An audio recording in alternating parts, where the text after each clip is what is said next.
Good morning, students. How are you? Hope you are doing well in your home.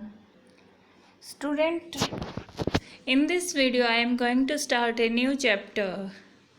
Chapter number 4, that is Animal Kingdom. Student animal kingdom, इसके अंदर हम animals की study करेंगे. ठीक है, कि किस तरह से एनिमल्स को क्लासिफाइड किया गया है. ठीक है, million of species of animal have been described and it become more necessary to classify them to assign a systematic position. ठीक है, क्योंकि बहुत सारे एनिमल्स हैं, मिलियंस में हैं स्पीसीज, और उनको डिस्क्राइब करना बड़ा ही मुश्किल है. लेकिन हमने फिर भी उनको, साइंटिस्ट ने उनको अरेंजमेंट किया है. किस बेसिस पे अरेंजमेंट किया है? सेल्स पर, उनके अकॉर्डिंग टू सेल्स के कारण, बॉडी सिमेट्री के कारण, नेचर ऑफ सीलोम के according, pattern of digestive, circulatory and reproductive system के अकॉर्डिंग उनको क्लासिफाई किया गया है. Clear student? अब कह रहे हैं level of organisation. Level of organisation में हमारा सबसे पहला लेवल आता है cellular level, then tissue, then organ level, at last organ level, system level. तो सेलुलर लेवल आपको कहाँ मिलेंगे? स्पंजेस में, टिश्यू लेवल निडेरियन में, एंड ऑर्गन लेवल प्लेटीहेल्मिन्थ्स में, and organ system develop into arthropoda system में. ठीक है, incomplete digestive system has one opening. ये कह रहा है कि जो इनकम्प्लीट डाइजेस्टिव सिस्टम होता है उसमें एक ही ओपनिंग होती है, फूड इनगल्फ करना और एग्जिट करना एक ही ओपनिंग के हेल्प से होता है. बट कंप्लीट डाइजेस्टिव सिस्टम में क्या होता है? 2 ओपनिंग होती है, वन इज माउथ और second is anus. And open circulatory system क्या होता है? Blood is pumped out of heart and cell and tissue are directly bathed in it. ठीक है, एक ही बार. ठीक है, जैसे हार्ट ने ब्लड को पंप आउट किया तो सेल और टिश्यू उसको डायरेक्टली क्या कर लेंगे? सर्कुलेट करवाने में हेल्प करेंगे. एंड क्लोज सर्कुलेटरी सिस्टम में क्या होगा कि आर्टरीज, वेन एंड कैपिलरीज में एक वॉल के अंदर क्या होगा कि ब्लड सर्कुलेट होना स्टार्ट होगा. Now we discuss about symmetry.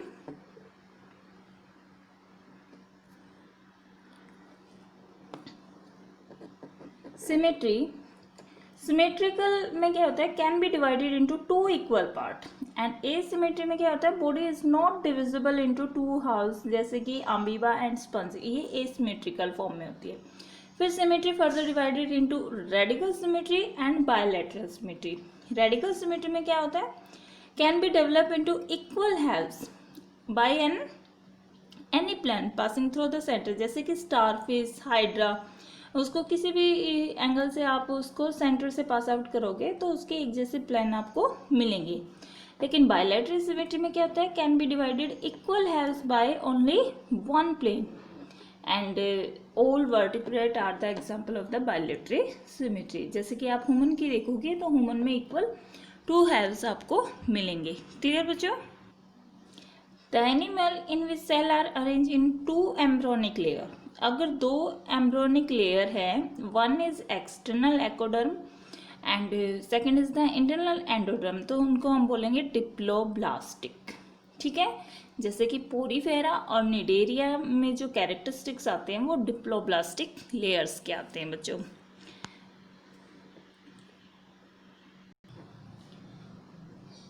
And animal in which developing embryo has 3rd germinal layer, तो उसको बोलेंगे हम mesoderm. Beside ectoderm and endoderm are called the triploblastic. ठीक है, जैसे कि प्लेटीहेल्मिन्थ्स में, कोर्डेटा में ट्रिप्लोब्लास्टिक एनिमल आ जाते हैं ये. ठीक है, देखो जैसे ये इनर पार्ट जैसे एंडोडर्म का, आउटर पार्ट एक्टोडर्म. ठीक है, इन दोनों के बीच में ये कैविटी है जिसको मीजोगैलिया बोला गया है. ठीक है, ये सिर्फ स्पेस है लेकिन कोई लेयर नहीं है इस तरह. और फिर जब ये स्पेस एक लेयर में कन्वर्ट हो जाता है तो इसको बोल देंगे हम मीजोड्रम. ठीक है बच्चों, तो ये वाला, ये डायग्राम से आपको समझ में आ रहा है कि ये वाला तो आपका सिलोमेट्स ये लेयर्स के बारे में बता रहा है। ये ट्रिप्लोप्लास्टिक लेयर्स, जो ट्रिप्लोप्लास्टिक एनिमल्स हैं उनके अंदर आपको ये वाला डायग्राम मिलेगा। इस टाइप से सेल्स आपको मिलेंगी। ओके, अब कह रहा है body cavity which is lined by mesoderm is called coelom. जो मीजोड्रम की लाइनिंग है उसको क्या बोला गया है, इन्होंने सीलोम बोला है। Animal possessing coelom are called coelomate. जो सीलोम रखेंगे उसको क्या बोलेंगे, सीलोमेट। जैसे कि एनेलिडा, कोर्डेटा, मोलस्का, ठीक है। एंड कुछ एनिमल कैविटी क्या है जो इसकी लाइनिंग नहीं रख रहे, वो सिर्फ पाउचिंग फॉर्म में रख रहे हैं, ठीक है।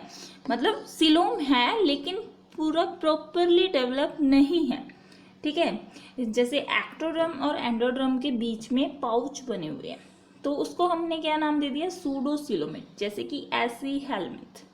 And animal in which body cavity is absent, जिसके अंदर ये वाली कैविटी फॉर्म है नहीं, उसको क्या बोलेंगे, एसिलोमेट। मैंने पहले भी बताया, अगर जैसे ये सिलोमेट है, इसके आगे हमने ए लिख दिया या ई लिख देंगे तो इसका मीनिंग क्या हो जाएगा, विदाउट, ठीक है। लेकिन हमें सिलोमेट के आगे ए लिखना है। अगर आपको कहीं पे ई भी, अगर किसी एक प्रॉपर वर्ड के आगे अगर आपको ई नजर आता है तो इसका मीनिंग भी क्या है, विदाउट, इन बायोलॉजी। क्लियर बच्चों? ओके, देखो अब हम इसके डायग्राम की स्टडी करते हैं। ये देखो, इस डायग्राम में ये क्या बता रहा है, हमने ट्रिप्लोप्लास्टिक एनिमल का स्ट्रक्चर किया तो उसमें इस टाइप की लेयर है, ठीक है। बाहर वाली एक्टोड्रम, फिर mesoderm, inner layer is the endoderm. Clear? तो यहाँ पे कोई कैविटी डेवलप नहीं हुई है, ठीक है। ओके, अब यहाँ पे ये देखो, ये इनर लेयर एंडोड्रम, बाहर वाले एक्टोड्रम और ये मेजोड्रम, और ये एक कैविटी बन गई यहाँ पे। इस कैविटी का नाम क्या रख दिया इन्होंने, सिलोमेट, ठीक है। और जो ये इनमें पाएगी उसको बोलेंगे सिलोमेट, और जो ये वाला केस मिलेगा उसको बोलेंगे हम एसिलोमेट। एसिलोमेट कहाँ मिलती है आपको, प्लेटीहेल्मिन्थ्स में, ठीक है। फिर मोलस्का, एनालिडा में और कोर्डेटा में, कोर्डेटा जो वर्टिब्रेट्स एनिमल्स हैं उन सब के अंदर आपको सिलोमेट वाला केस मिलता है, ये ठीक है। लेकिन हमने पढ़ा कि कई बार ये सिर्फ एंडो और एक्टो के बीच में पाउच की फॉर्म में आपको मिल रही है। This one is the pouch, ठीक है। इन पाउचेस का क्या नाम दे दिया, सूडोसिलोमेट। सूडो मीन्स यहाँ पे फॉल्स है, ठीक है, कि सिलोम तो है लेकिन ओरिजिनल नहीं है, डुप्लीकेट है, ठीक है। तो इस सूडोसिलोम ये आपको कहाँ मिलेगी, ये ऐसी हेलमिन्थ्स के केस में मिलेगी। क्लियर बच्चों? अब एक और कैरेक्टरिस्टिक्स हैं कि in some animal body is externally and internally divided into segmented form with serial repetition as the arthromere, जिसको मेटामेरिक सेगमेंटेशन कहा गया। इसकी इसी कैरेक्टरिस्टिक्स की वजह से एनालिडा ये हमारा फाइलम वाला है, ठीक है बच्चों। Now we discuss about the classification of Student, now we discuss about the phylum Porifera. Member of this phylum are commonly known as the sponges, and their habitat is marine, and symmetry is asymmetrical and have cellular level of organization. Student, ये इसके characteristics हैं। इसमें water transport और canal system कैसे हो रहा है, minute पोर के थ्रू, जो कि ओस्टिया होता है, into the central cavity spongocoel. जैसे ये स्पंजेस हैं तो इनके बीच में जो कैविटी है उसका नाम इन्होंने क्या रख दिया, स्पॉन्जिया कोइल, ठीक है। एंड जैसे ये ओस्टियोपोर्स, जैसे एक ये कैविटी बनी हुई है इस टाइप से, तो ये कैविटी के बीच बीच में इस तरह से पोर्स बने होते हैं, यहाँ पे छोटे छोटे पोर्स होते हैं, तो उनके थ्रू ओस्टिया से ये एंट्री करेगा। और जैसे ये ओपनिंग पार्ट है, ये ऊपर वाला, यहाँ ओसिकुलम से वो एग्जिट करेगा, ठीक है। ओके,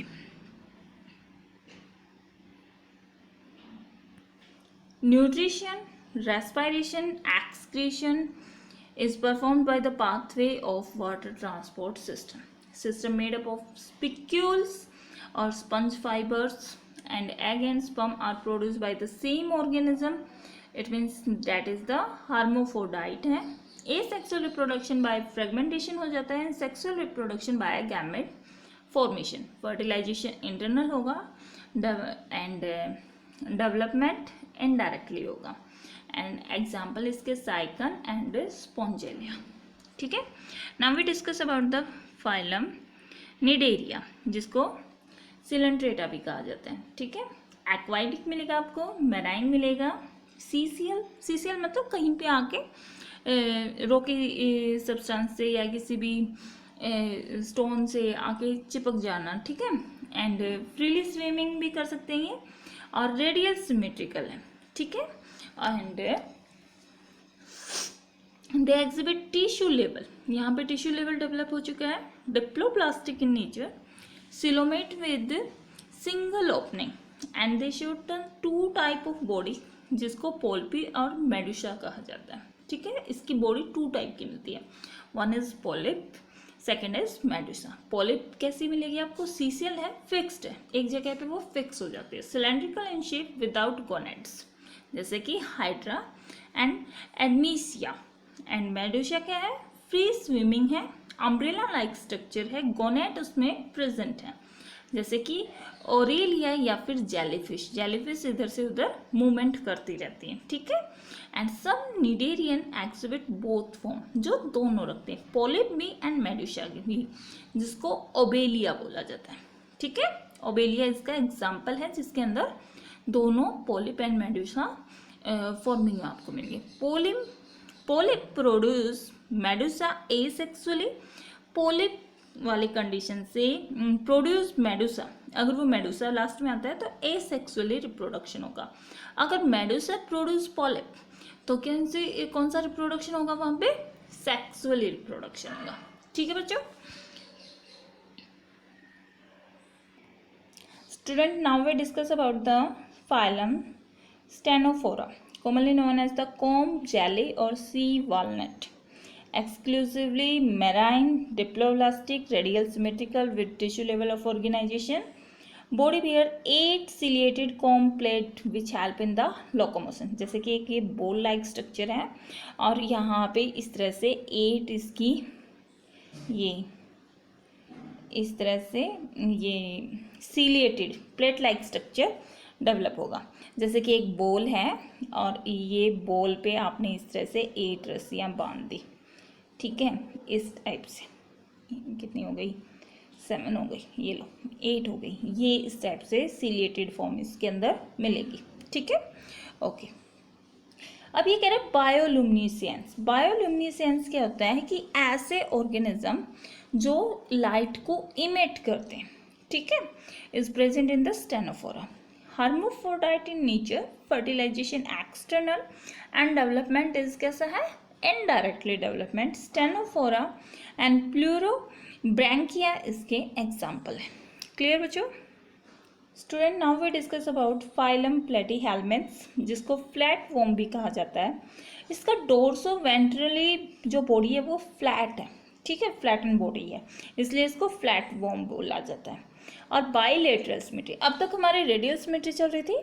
ठीक है, अब हमारी सिमेट्री कैसी चल गई, bilateral symmetry, triploblastic in nature, acoelomate है, और अब हमारा ऑर्गन लेवल सिस्टम भी डेवलप हो गया। Clear? Hooks and sucker are present in the parasitic form, जो फ्लैट वॉर्म है, प्लेटीहेल्मिन्थ्स है, वो पैरासिटिक इन नेचर है, मीन्स ये किसी होस्ट के ऊपर अटैक करते हैं। क्लियर? ओके। इसमें हुक्स और सकर की वजह से वो अपनी अटैचमेंट शो कर लेते हैं किसी भी होस्ट के ऊपर। यहाँ पे फ्लेम सेल होती हैं जो ऑस्मो रेगुलेशन करती हैं एंड एक्सक्रीशन में हेल्प करती हैं। ठीक है, तो इनका एक्सक्रीटरी ऑर्गन क्या है, फ्लेम सेल। एफ से फ्लैट, एफ से फ्लेम सेल, ऐसे याद रह जाएगा। अब कह रहे फर्टिलाइजेशन इसमें कैसा है, इंटरनल है, डेवलपमेंट इनडायरेक्टली है, और हार्मोफ्रोडाइट इसका नेचर है। क्लियर? और इसमें एग्जाम्पल है taenia, planaria and fasciola. Okay student, आगे का हम नेक्स्ट वीडियो में करेंगे। And thank you student and have a nice day.